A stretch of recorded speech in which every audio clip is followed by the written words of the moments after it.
진관사는 문을 3개를 지나야 진관사에 들어간다라고.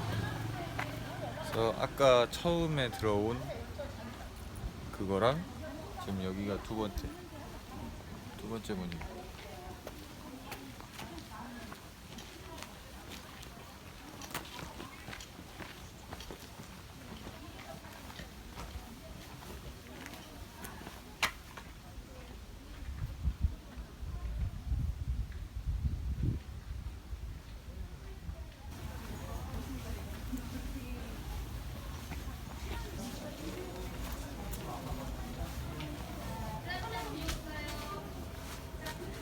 이게 마지막 3번째 문입니다.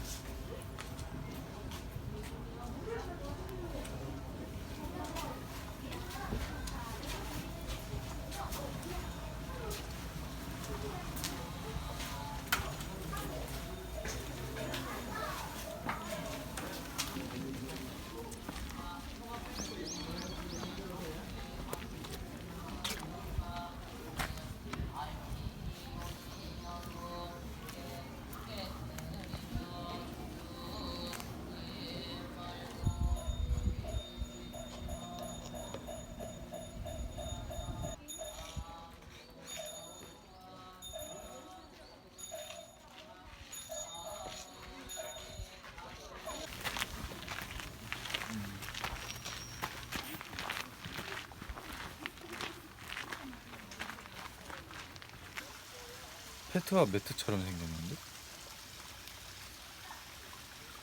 뭐가?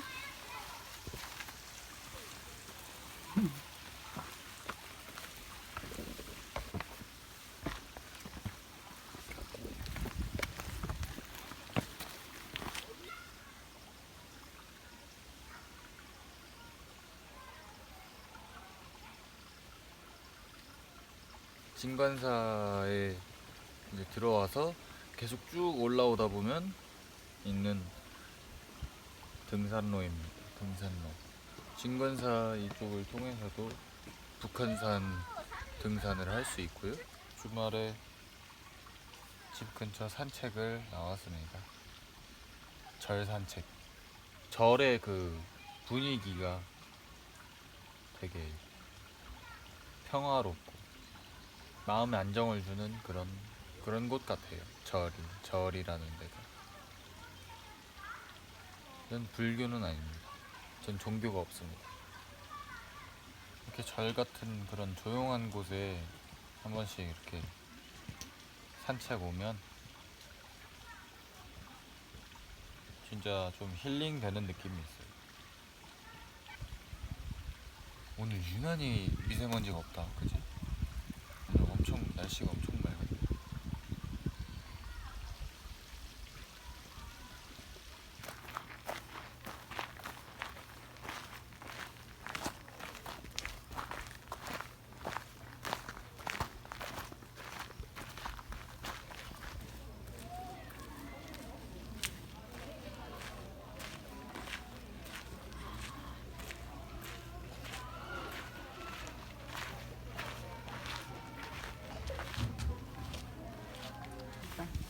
빨리 안 바꾸면 안 돼.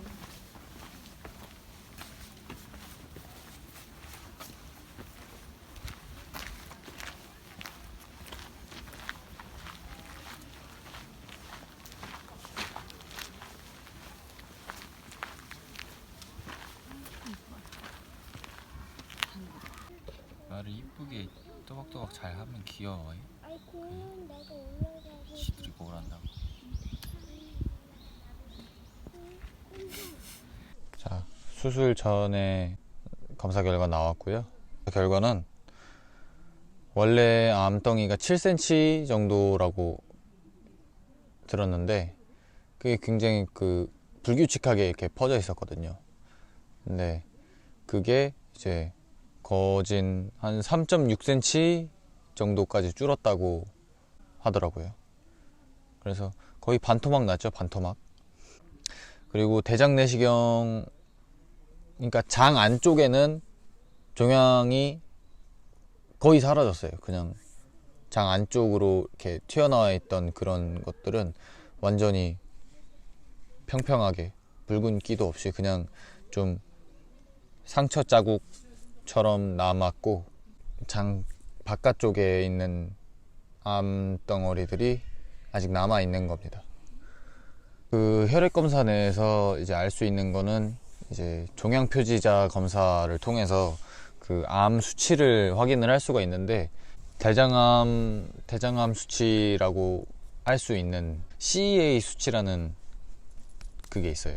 대장암이 있으면은 CEA 수치가 굉장히 높아집니다.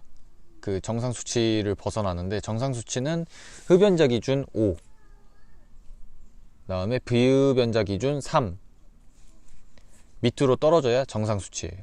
근데 저는 가장 초기에 검사 받았을 때 16.8로 거의 너무 많이 높았죠. 그래서 뭐 이게 높으면은 뭐 전이를 의심해 봐도 된다라고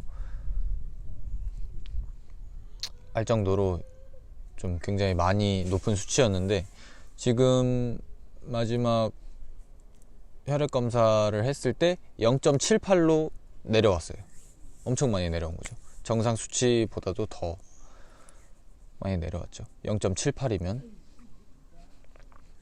그래서 뭐 그러니까 이게 왜 중요하냐면, 이 수치가 높으면 수술 후에도 뭐 전이가 될 가능성이 굉장히 높고, 뭐 재발할 가능성도 굉장히 높은 거라고 이제 판단을 하면 됩니다. 그래서 뭐 이 수치가 낮아진 거는 뭐 항암 치료, 방사선 치료 때문도 있겠지만, 제가 굉장히 열심히 노력한 결과이지 않을까 그런 생각을 합니다. 제가 굉장히 철저히 한 식이요법이랑 운동, 그 두 개의 영향이 굉장히 크지 않았을까 생각이 들어요. 진짜 철저하게 했습니다. 그래서 이런 결과를 얻어내지 않았나. 종양 수치 자체는 제가 참 많이 노력해서 줄어든 것 같아요. 그리고 뭐 의사 교수님께서도 많이 줄었다라고 하셨고, 근데 이제 저는 제 목표는 진짜 수술할 필요도 없다라고 할 정도로 줄이는 게 목표였는데, 또 근데 수술은 불가피하다고 하더라고요. 그래서 예정대로 다음 주에 수술을 하게 됐습니다. 근데 수술이 좀 원래 같으면은 간단한 수술이 될 수 있는데, 저의 경우에는 과거 병력 때문에 그 소아암 치료를 할 때 방사선 치료를, 이 똑같은 골반 부위에 방사선 치료를 하고 그다음에 개복도 했었기 때문에 그 장의 유착 정도가 어느 정도인지 모르기 때문에, 그게 배를 열어봐야 안다고 하셨거든요. 그 수술의 방향을. 그래서 유착이 많이 되지 않았으면은 로봇 수술로서 이렇게 한 뭐 1.5cm 절개를 해서 기계로 들어가서 수술을 안정적으로 할 수 있는데, 유착이 많이 됐으면 개복을 해야 된다고, 개복을 크게 해야 된다고. 뭐 그래서 유착 정도에 따라서 이게 위험한 수술이 될지 간단한 수술이 될지 달라질 것 같습니다. 그래서 그 유착의 정도가 좀 심하지 않기를 바랄 뿐이죠. 그래서 저는 진료 때까지 굉장히 떨렸거든요. 이제는 진료 때는 그래도 수술의 방향을 어느 정도는 들을 수 있겠구나.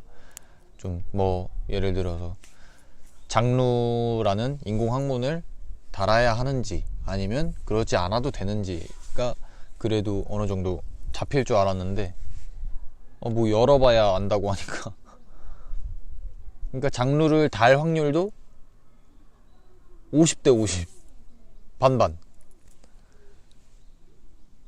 뭐 위험한 수술이 될 수 있는지 없는지도 모르고 뭐 긴장감만 더 긴장만 더 하게 됐죠. 장로라는 거는 인공 항문을 이루는 말인데, 그거를 이제 하게 되면 임시 장로예요. 임시 장로. 그래서 6개월 동안 달고 있다가 좀 그 안쪽이 다 아물 때까지, 완전히 아물 때까지 6개월 동안 장로를, 임시 항문을 달고 있다가 그 다음에 복원을 또 하는 겁니다. 근데 또 안 하면 좋죠.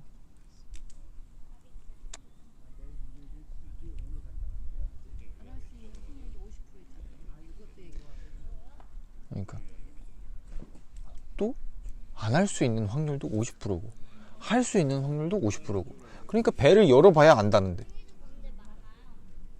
저는 제 수술이 어떻게 될지 일어나서 제 눈으로 확인을 해야 하니까 참 그게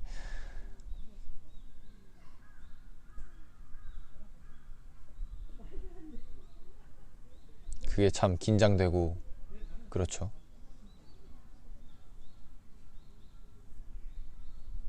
뭐 근데 잘 될 겁니다. 열심히 노력했으니까.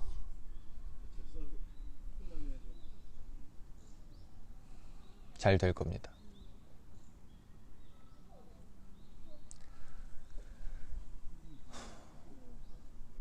근데 원래 병원이 그래요. 의사분들은 희망을 준다거나 뭐 그런 말을 쉽게 하지 않아요. 있는 가능성에 대해서는 모든 가능성을 다 말해줘야 하는 게 의사의 의무라고 생각을 합니다. 저는 뭐 이럴 수도 있고 저럴 수도 있고 이럴 수도 있다, 이럴 가능성도 있다 라고 말을 해주는 게 의사의 의무라고 생각을 하기 때문에 뭐 잘 될 겁니다 라고 의사는 말을 쉽게 하실 수 없는 분이죠. 만약에 혹여나 잘못됐을 시에 그러면은 의사 책임이기 때문에.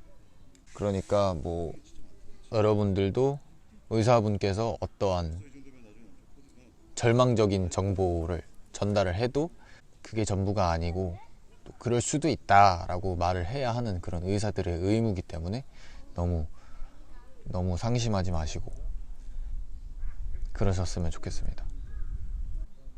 또 수술이 어떻게 될지 궁금하기도 하고 알고 싶지 않기도 하고 그런 상태예요 지금. 궁금한데 딱히 알고 싶진 않아요. 근데 알고 싶지 않으면서도 궁금하고 또 딱히 알고 싶진 않아요. 근데 또 궁금하기도 한데, 그런데 또 뭐 그렇게 알고 싶진 않아요.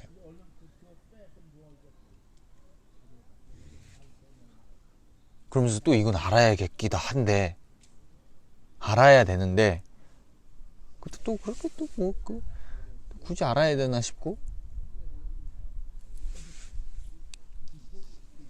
시간이 멈췄으면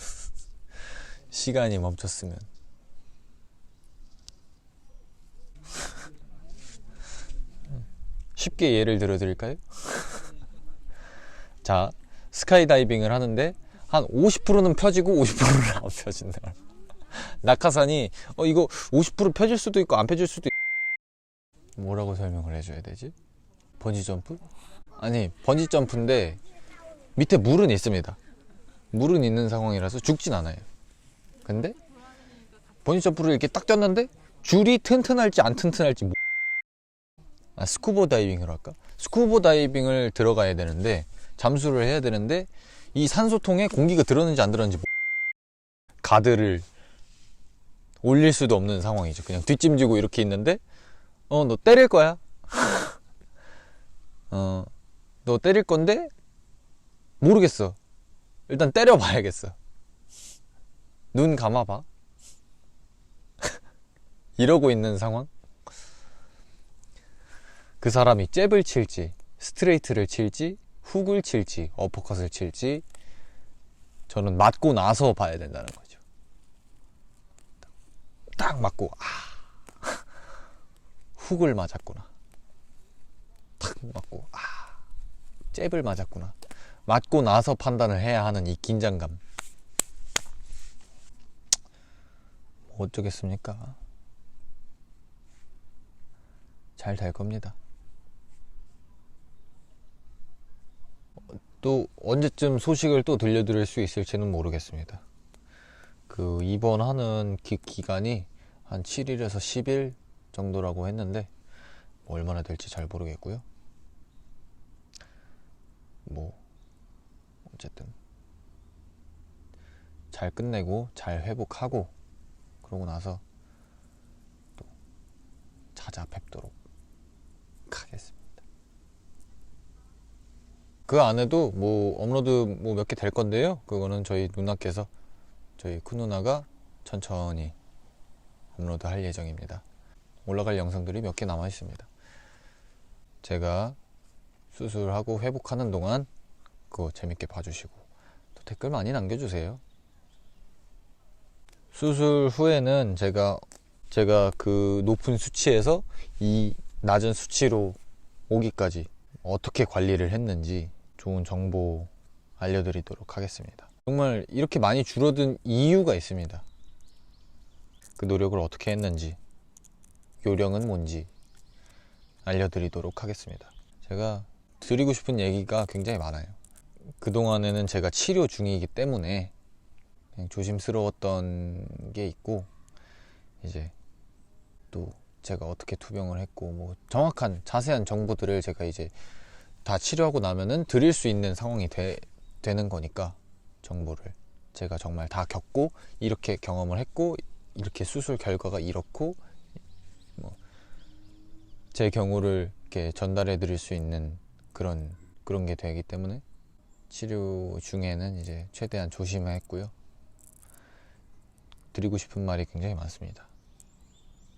제가 보조식품으로 뭘 먹었는지, 암에 나쁘다는 음식 뭐를 어떻게 자제했고, 식당에 가서도 뭘 어떻게 자제했고, 어떤 식당에 가서 맘 놓고 먹었는지, 뭐 그런 정보들 알려드리려고 합니다. 그럼 수술 후에 뵙도록 하겠습니다.